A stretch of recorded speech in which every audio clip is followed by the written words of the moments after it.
With the Premier League title race all but wrapped up for another season, perhaps the most intriguing story in English football right now is what will become of Pep Guardiola's Manchester City in 2025. In today's video, I wanted to focus on the huge task the Etihad club are facing in transitioning from one golden era of sporting excellence to another, and whether they are capable of avoiding the same pitfalls that have ensnared English giants in the past. As Guardiola contends with his first genuine crisis at Manchester City, I'm reminded of both Sir Alex Ferguson and Jose Mourinho during their times at Manchester United and Chelsea respectively. Like Guardiola, both arrived in English football, and before long they were not only dominating it, but due to their tactics and man management being so effective, each of them had become the managers that every player in the English top flight wanted to play for. And like the Manchester City manager now, they both faced a crisis of confidence in their squads and had to deal with them quickly and forcibly to maintain their dominance of the league. I wanted to draw those comparisons because I can't help but feel that in recent years Guardiola has gone astray and isn't quite the same man manager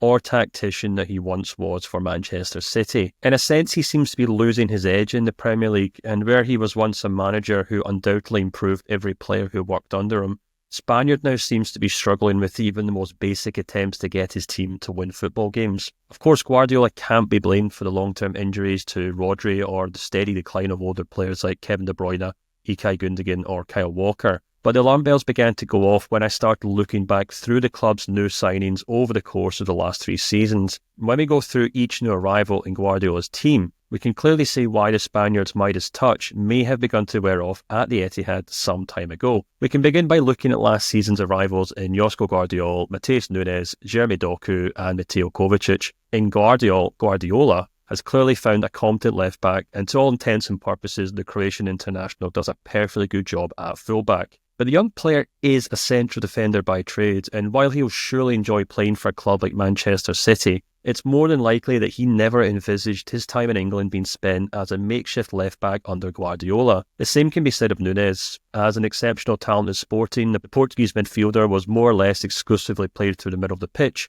and at Wolves he played the exact same role to an excellent level. But since making the move to Manchester City, Nunes has played as a central midfielder in just 47% of his games under Guardiola. Again, he'll more than likely cherish the opportunity to work under the Spaniard, but few could argue that he's actually improved as a player since making the move to Man City. Similarly, while Doku is still a young player and one that deserves a grace period to get used to the Premier League, his 6 goals and 12 assists in 46 Premier League appearances to date hardly points to a player that is blossoming under Guardiola's tutelage. In fact, his average of 0.65 goals and assists per 90 minutes in the English top flight is still lower than his average in his final season in Ligue 1. Doku may become a Manchester City match winner one day, but hints at a bright future have been few and far between under Guardiola over the course of the last 2 seasons. Kovacic basically gets a pass here because he was signed as a ready-made star and has been a consistent performer for Guardiola since he made the move to Manchester City. But when we then consider the 3 major signings that came the season before, we see further examples of the Manchester City manager struggling to make the most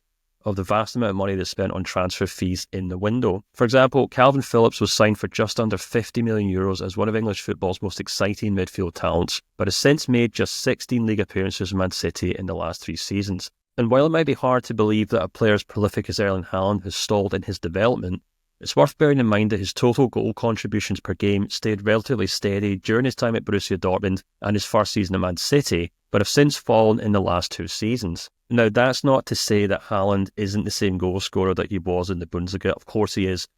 But the point is that he's been streamlined into a more simplistic player. He's now a penalty box finisher where he was so much more at Dortmund.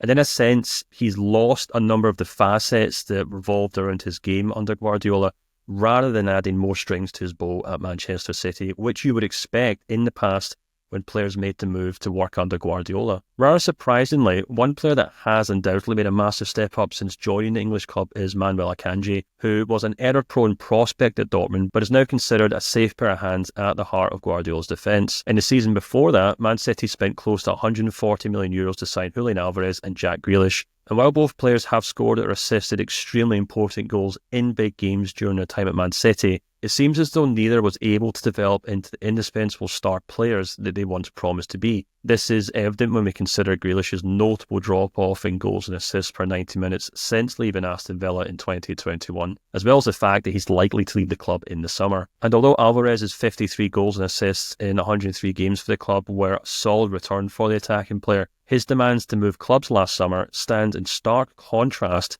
to the appeal Guardiola once held among the very best players in Europe. So when we tally up all those players, the only Manchester signing over the last 3 seasons who is playing in his preferred position and has undoubtedly improved as a player is Manuel Akanji. And while I'm not saying that guys like Doku, Guardiola or Haaland have been transfer flops, I do think it's worth noting that Manchester City's sporting model has involved the club spending €553 million on signing these players over the course of the last 3 seasons. And there's very little suggestion or proof that these players have actually improved on an individual basis. This then brings us back to Mourinho and Ferguson. Like the predicament Guardiola now finds himself in, both face similar tests of their coaching orthodoxy at the peak of their powers, but were forced to address them in different ways. Portuguese tacticians' influence at the highest tier of European football began to wane during his second spell at Chelsea, where he fell out with Eden Hazard over the Belgian winger's reported refusal to play through injuries. The diminishing returns of the special one were also on show at Manchester United, where a public spat with Paul Pogba defined his tenure at Old Trafford.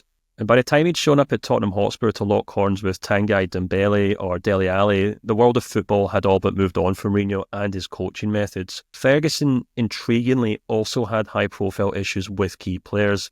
Whether it be David Beckham, Roy Keane or Ruud van Nistelrooy, the Scottish tactician had plenty of stars question his authority and whether his ends justified the means during his time at Old Trafford. However, unlike Mourinho, Ferguson had total control at his club and was able to ruthlessly dismiss any players that risked undermining him, either through personality clashes or simple poor form. Where Mourinho's capacity to react to players no longer buying into his coaching style was limited due to him moving from club to club, Ferguson had the benefit of stability and ruled with an iron fist at Manchester United.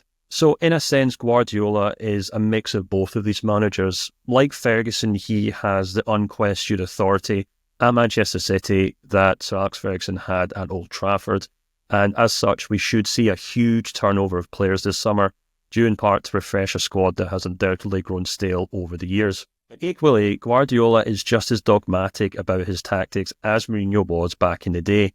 And unlike Ferguson, whose great strength came about from his ability to be pragmatic with the players that he signed and change his tactics from one season to the next, it's really hard to envisage the Manchester City manager making a huge departure from this season's tactics to find solutions to his problems next season. And as such, Manchester City's problems won't come down to how much money they spend in the transfer window or how many star players they can get to come to the club, but will come down to whether Guardiola still has the ability to turn good players into world-class players. At this moment in time, it's simply too early to say for certain. There's every chance that Guardiola will sign the perfect solutions to his team's problems in the summer, and Man City will bounce back with a point to prove next season. But no manager can go on forever, and either through the sport moving on from his tactics or his man management skills simply not working like they used to. Time will eventually come for Guardiola and consign his time at the Etihad to the pages of history. We'll just need to wait and see whether that process has already begun.